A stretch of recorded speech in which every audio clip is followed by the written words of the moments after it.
Welcome to SPOT Growth, the podcast dedicated to pediatric speech, physical, and occupational therapists.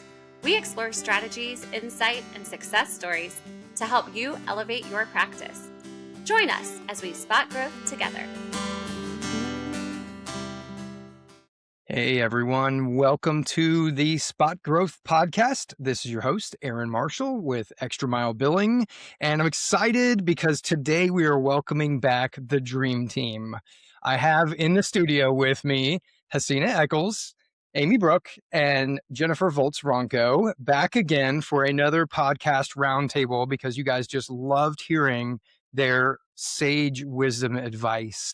So if you guys really quickly could just introduce yourselves again, and then we'll kind of dive into some of this, because today we're going to focus much more on the practice that is running, but has kind of hit some walls, stalled out a little bit, needs a little bit of breakthrough. So this isn't for your startup.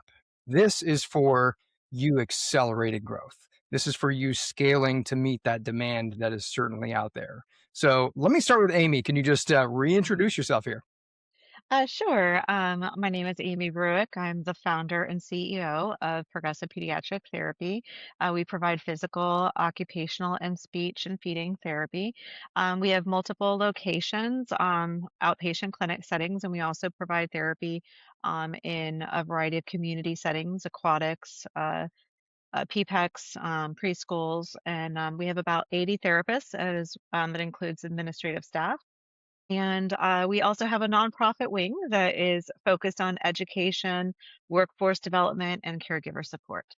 Love it. Thank you, Aimee. Hasina, could you give us a quick overview for you? Yes, I'm Hasina Echoles. I'm the CEO and founder of Global Speech and Rehab Services.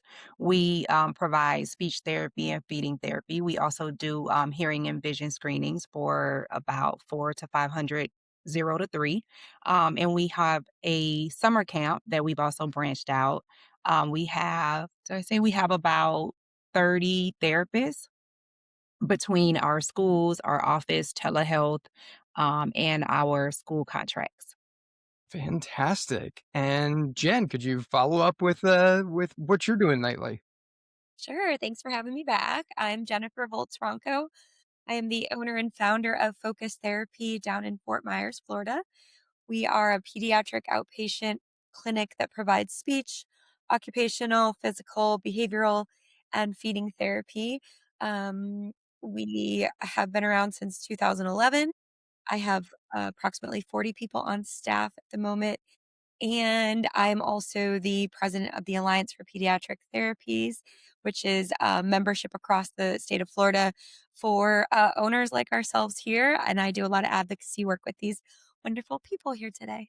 So thank you. Thank you, guys. I appreciate you coming back on the studio. And you can tell, listeners, we have the dream team here. So I'm going to jump right in and just to start out here.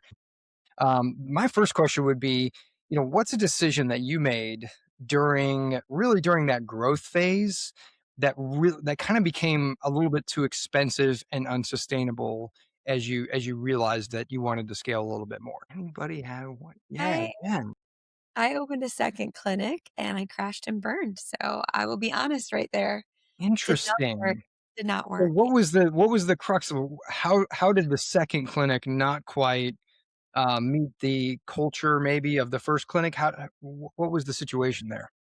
So the founding of Focus was definitely me working and building and not taking out a loan and being very cautious. And the second clinic was jump all in and take out a loan and try to do it quick speed. And that was a big mistake. So I learned a lot of lessons. And then there was just some things that happened that were out of my control. So I took out a big loan because my company was doing well. I had every intention of trying to meet the need in the area. So I thought for sure we would have no problem taking care of the patients, in a proximity about 20 minutes from here. Patients were not the issue. Therapists were a big issue. And then the space that I had rented, I put myself into a big long lease with a big, huge space. And there was carbon monoxide poisoning in the space, and parents were no longer comfortable going there.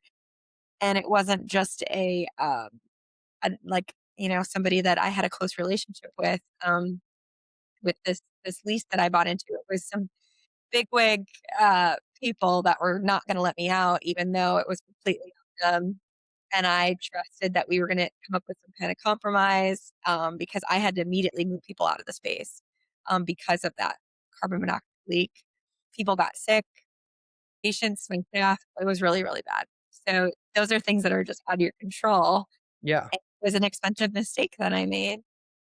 So what would you maybe have done differently if you're trying to open a second location in the future? Like what was in your mind? What was the thing where you're like, yeah, I definitely wouldn't try that again?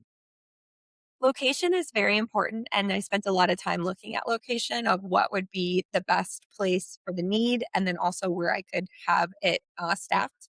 So that was good, but the location was expensive. That location was more expensive than my current location, and so trying to find a space that could grow with me was what I did the first time, and I didn't do it the second time. I just quickly got a huge space. That was very expensive, and so um, I think the second go around, I would look for something smaller, and grow it just like you did the first one, or just like I did the first one, because you never know what can happen. And I took a risk and I failed. But Okay, so Aimee, you've Yeah. got some experience in this. Yeah. I know you've got multiple locations across South Florida. How do you look at it when you're evaluating opening that second location? I agree with Jen. I think that you go with what you I think going smaller is is important to make sure that you can we went from like a couple rooms, and then we expanded into the space next to us, and then we expanded into the next space after that. And so from there, then we ended up recently moving that clinic to a space that worked better, because when we kept moving and getting bigger, yes, it wasn't like functionally the ideal way, but I think that that was part of that growth, right? So you kind of, I think it's best to start a clinic in the smaller end, because you can always grow bigger. But if you put that overhead so much, then you're like, it's hard, because now you've got this space, but and actually we're kind of dealing with that right now. Our third location, we expanded. Then recently, our landlord a couple years ago was like, "Hey, would you like to purchase this?" Which was an investment, but now we have just got this large space, and don't know. We're hoping to bring in some other service lines in order to use that space the best way. So, but that's later on in a life, and so we're fine because we have built up long enough to be able to handle that. But I think from a learning perspective, I think that's something to do. The other thing I was going to mention for ourselves has been our formal standardized processes across the clinics. Because one thing that I wish I would have learned is, number one, building into your leadership team, putting the right leaders in place, and really continuing to make sure that good clinicians are not always the best leaders. And I think deciding, Right. and I think that that's something that I learned through time, was finding and making sure that my leaders are the people that really share in the same mission and core values, and have great communication skills to be able to they're like my voice when I'm not there. And so I think that that's something I learned over time and didn't realize that.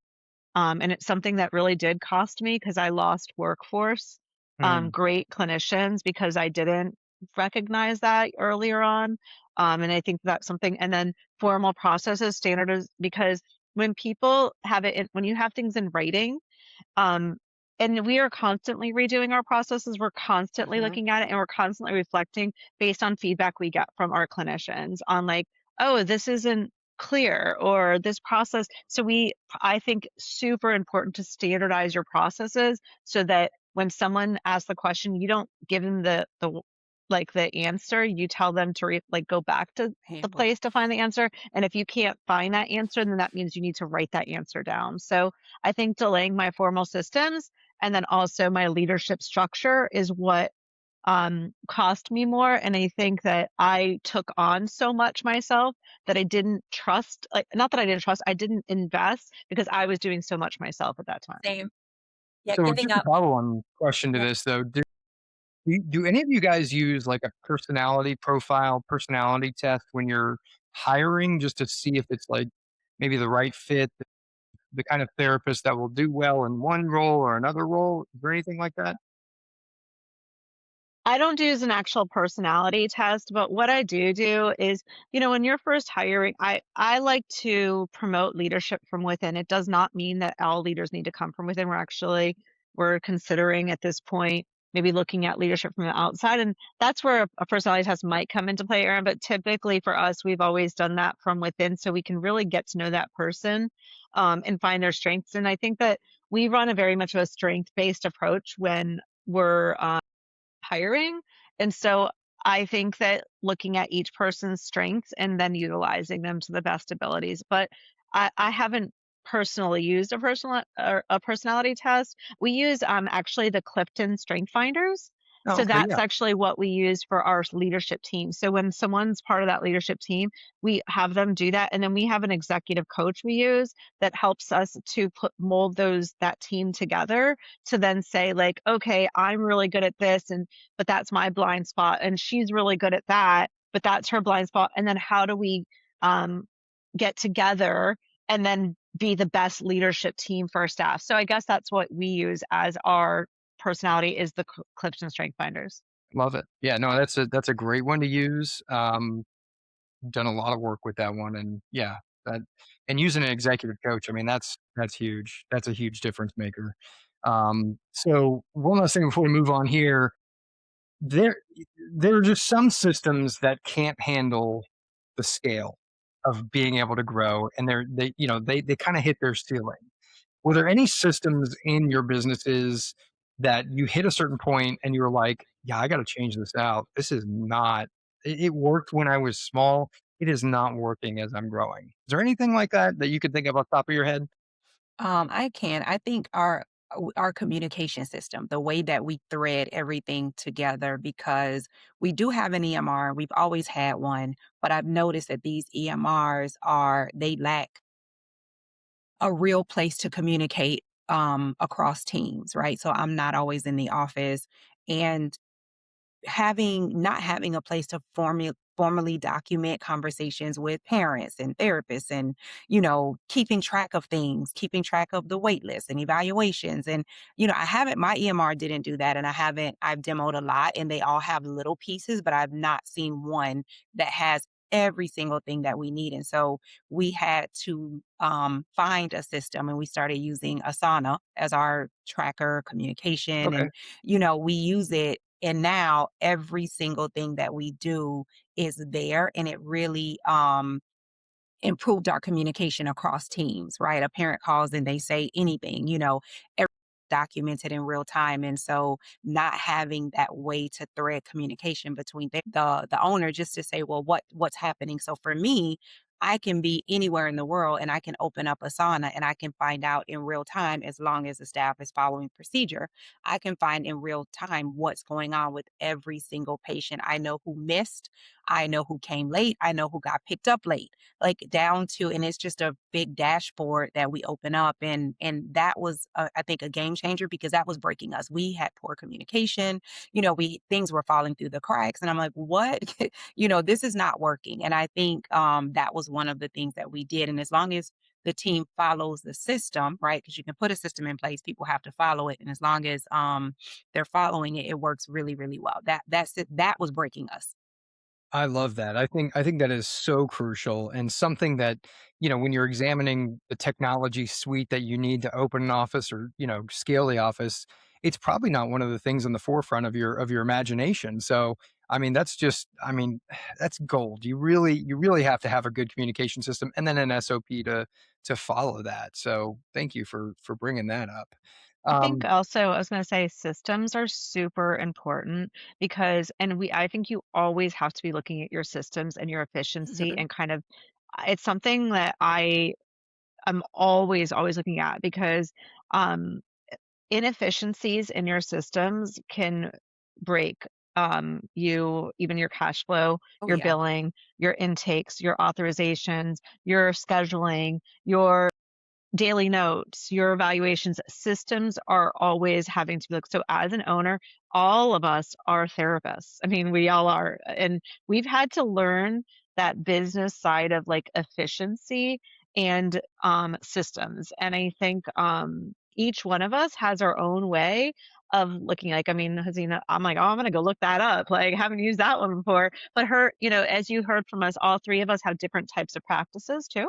And so when we give you ideas on like what works for Hasina might not work for me based on my practice. Right, right. For us, we've used, Monday.com as Similar. a way to Mhm. streamline. We've used Weave as a way to streamline Use Weave too. our communication. I developed my own app for sign-ins. I mean, I went to Chat GPT and figured out and developed an app and it works for like so our therapists can see things because we always are looking at systems. So I think that we could go on, but I mean, it seems like, yep, me too. Yeah, we Oh, use yeah, Weave too. I'm like, oh, we yeah, use Weave too. And I yeah. know Oh, Monday.com is yeah, very similar to Asana. They have the same yeah. Okay. core function. Yeah, because I Core looked at that functions. Yeah, too. Yeah. yeah. So Absolutely. those are just a couple little things, but I think that we always have to be looking at that because otherwise, as you grow, it will not work because it will be broken. When we used to have sticker labels and you couldn't read half of them. Hey everyone, thanks for joining us this week on the Spot Growth Podcast. If you enjoyed the discussion, please leave us a review, and if you have any ideas for topics that you'd like to learn more about, please send those to the podcast link at extramilebilling.com.